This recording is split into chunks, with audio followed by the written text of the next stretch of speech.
Olá, sejam bem-vindos ao segundo vídeo do canal Mood. No vídeo de hoje, abordarei o tema traição. A traição pode afetar o ser humano em qualquer uma de suas esferas de relacionamento. Ela pode afetá-lo na esfera amorosa, na esfera profissional, na esfera familiar e principalmente na esfera da relação intrapessoal, aquela relação consigo mesmo. Para que eu possa entender melhor qualquer sofrimento psicológico causado pelo outro, a primeira ferramenta que eu devo utilizar é a empatia. A empatia me ajuda a entender como funciona estar no lugar do outro. E para que eu esteja no lugar do outro, eu preciso vê-lo primeiro como um ser humano e reconhecer-me dessa forma. Então, o primeiro passo, eu vou identificar os pontos onde eu tenho um sentimento de ter traído a mim mesmo.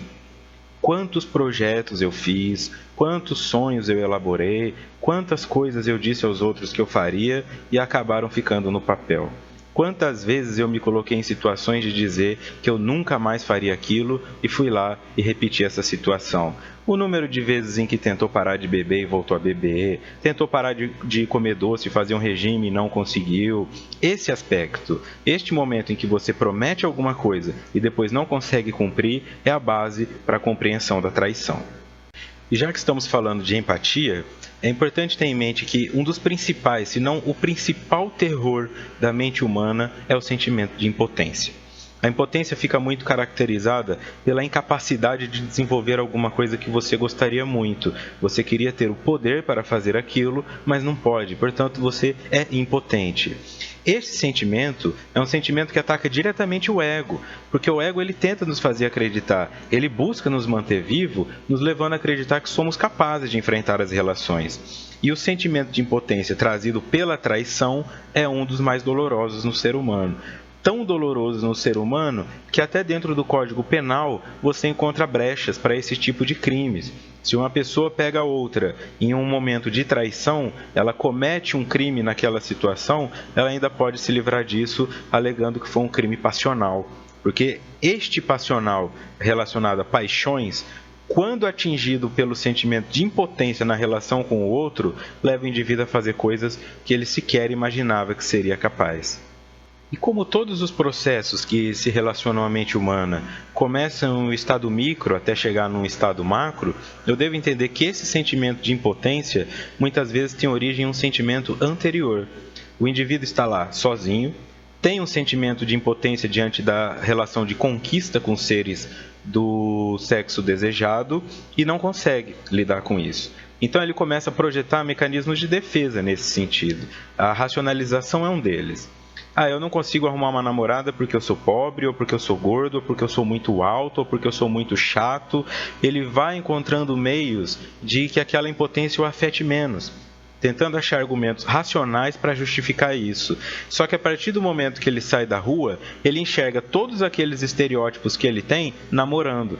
Ele enxerga um gordo namorando, ele enxerga um cara que ele considera feio namorando, alguém que ele acha chato namorando. Então ele começa a ficar sem recursos racionais para entender como é que funciona aquela solidão, para justificar aquele sentimento de não conseguir se enquadrar em algo que parece que todo mundo consegue. Quando o período de solidão ou o período de decepções em relações rasas começa a ficar muito extenso, a pessoa começa a baixar o seu padrão de qualidade, o seu padrão de exigência no que ela estava buscando. Seja qual for o critério que importe para ela. Se é beleza, ela vai começar a se preocupar menos com isso. Se é dinheiro, ela vai se preocupar menos com isso. E assim, progressivamente. A partir do momento, então, que essa pessoa sai de casa buscando ser notada, porque ela já não aguenta mais sentir-se um fantasma diante das coisas e diante das pessoas, ela está disposta a aceitar muitas das intervenções que chegaram até ela. Então isso explicaria alguma garota, por exemplo, que sai de casa, já não aguenta mais, e aí aquele primeiro cara que chega nela, mas o cara é um pouquinho bonitinho, tá ali com um copo de cerveja, jogou 5 minutos de chaveco nela, ela acaba saindo com ele. Esse indivíduo se torna então um herói daquela relação, porque ele tirou ela da solidão, e as expectativas dela em cima dele começam a crescer muito, porque ela se abstém de enxergar racionalmente a situação onde eles se encontraram. Ela estava em um bar, eram 3 horas da manhã, ambos estavam ligeiramente ou muito alcoolizados, e aconteceu deles irem embora dali. A relação pode ter um momento passional para os dois lados. Aquele indivíduo também gostou da situação e eles vão levando aquilo adiante. A partir desse momento está instaurada a criação de uma expectativa nela em relação a ele e dele em relação a ela. À medida que a relação se desenrola, eles vão começando a notar no outro coisas que desagradam. Porque agora, tudo bem, eu estava sozinho, era um cara bonitinho, mas agora eu descobri que ele tem hábitos que eu não gosto, ele é viciado em futebol e eu odeio futebol, ou vice-versa. Ele gosta muito dos amigos, ele tem muito contato nesse celular que vibra toda hora, ele é muito apegado à mãe, e aí a pessoa vai começando a novamente encontrar argumentos para desconfiar daquela pessoa. Porque ela começa a temer que aquele herói, aquele objeto maravilhoso, aquele indivíduo perfeito que ela encontrou, seja notado por outras mulheres, né? Ou outros homens. E a partir desse momento desenvolve um medo de ser traída, que começa dentro dela. Esse rapaz não necessariamente está dando argumentos para isso, esse argumento começa dentro dela. Também pode vir do outro lado. Ele começa a achar que, bom, mas... ela estava muito fácil também, né? Com 5 minutos de conversa eu conquistei ela, então quer dizer que qualquer cara com 5 minutos de conversa vai conquistar também. Começa então a ter um processo em que os dois lados ficam esperando o momento da traição ou fazendo de tudo para que isso não aconteça, como se fosse possível planejar essa situação. Essa expectativa criada é uma expectativa interna, sou eu quem crio ela. E ela é muitas vezes fortalecida pelo indivíduo, né? A pessoa então o rapaz chega para essa garota e fala: nossa, eu sinto que eu te conheço de outras vidas, nós somos almas gêmeas, foi muito bom ter te encontrado. E ele vai reforçando então aquela sensação heróica nela. E o medo dela de perdê-lo é muito grande, porque até há pouco ela estava em um estado de solidão. Ela imagina que ele não passa solidão nenhuma, que se ele for no bar, se ele for na padaria comprar pão, vai ter uma mulher interessada nele. E com relação a ela, não. Ela sente que ela tem que fazer todo um processo para ser notada por alguém. Começa então este medo da traição, de ser traída. O medo de ser traída muitas vezes leva ela a criar uma situação desconfortável no relacionamento. É muito possessiva, é muito ciumenta, é muito controladora, o que começa a frustrar as expectativas do rapaz também. Poxa, eu achei que ia ser um namoro mais tranquilo, eu queria um namoro que fosse legal para minha vida, e isso está se tornando o maior dos meus problemas. E aí é nesse ponto que entra a chave de compreensão disso. O indivíduo, o ser humano, não é fiel ao outro ser humano. O ser humano é fiel aos seus sentimentos. Enquanto eu tiver um sentimento de amor com relação a uma pessoa, eu serei fiel a este sentimento e, por consequência, a esta pessoa.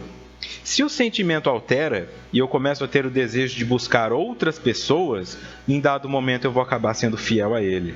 Essa é uma perspectiva bem difícil de entender, porque ela soa egoísta, mas a verdade é que todos nós nos movimentamos em direção ao que nos faz bem. E a partir do momento que começa a deixar de fazer bem, os nossos olhares começam a buscar os campos vizinhos, começam a buscar as adjacências. E é nesse momento que a traição começa a acontecer. Para que o indivíduo chegue em um ponto de estar com outra pessoa ali num motel, ele passou por um processo muito longo de elaboração dessa traição. A não ser que realmente o caráter dele seja um caráter negativo. Aí já não é um mérito também até para esse vídeo, porque o caráter não vai ser mudado assim de uma hora para outra. Eu estou falando daquele comportamento de traições que pareciam que não iriam acontecer, de namoros que já estavam há 2, 3 anos, de casamento há 5 anos. Nesse processo é importante entender que houve um desligamento da emoção do indivíduo. A base da compreensão saudável, então, dessa questão está em colocar-se como humilde, estar em colocar-se como ser humano e, em primeiro lugar, não covarde. Colocando-se como não covarde, você vai acessar o seguinte ponto: se eu estou num relacionamento que nesse momento não está me satisfazendo, mas o meu medo de ficar sozinho é maior, então nesse momento eu estou sendo covarde, porque eu fico usando o amor que o outro tem como uma arma apontada para a cabeça dele. Eu torno a pessoa com quem eu estou envolvido refém do próprio sentimento. E isso é um comportamento que vai levar à traição, que vai levar à indiferença, que vai levar aquelas desculpas. Ah, hoje eu tô doente, hoje eu não quero sair, hoje eu tenho umas coisas para resolver aqui. Se você se pegar já nesse processo, ou se você percebe que a pessoa com quem você está nesse processo, então cabe a você tomar uma decisão, para depois não ficar projetando no outro a responsabilidade. Eu sou responsável sim, muitas vezes pelas traições que acontecem comigo, porque eu fiquei em uma relação que era claramente desfavorável, porque eu tinha medo de ficar sozinho, porque eu tinha medo de lidar com essa impotência. E no medo de lidar com essa impotência, acabei me deparando com a maior de todas elas, que é o processo de traição. Porque nesse momento, o único poder que você tem é o de deixar a pessoa ou de perdoá-la, mas de esquecer, você não tem esse poder. O caminho mais tranquilo é o de autoavaliação. Observe o relacionamento em que você se encontra, converse com as pessoas que te cercam e que acompanham esse relacionamento, ouça sua mãe, ouça seu pai, ouça seus amigos, identifique se você está nessa relação pela satisfação que você tem em estar com o outro, ou se você está nela pelo medo da solidão, ou se você está aceitando algumas submissões pelo medo de perder. Então, a relação saudável é aquela relação equilibrada, onde ambos dividem as tarefas, onde ambos dividem as responsabilidades, e uma relação que funciona como um local de prazer diante de uma vida difícil, um local onde você possa esquecer um pouco dos seus problemas do dia a dia, e não um local que se torne o maior deles. Se você gostou do vídeo, dê um curtir aqui embaixo, deixe o seu comentário, convide os amigos para curtir a nossa página no Facebook, nesse endereço que está aparecendo aqui embaixo. Sugestões de temas podem ser enviadas para o e-mail do canal Mude. Mude no seu tempo e do seu jeito, mas mude.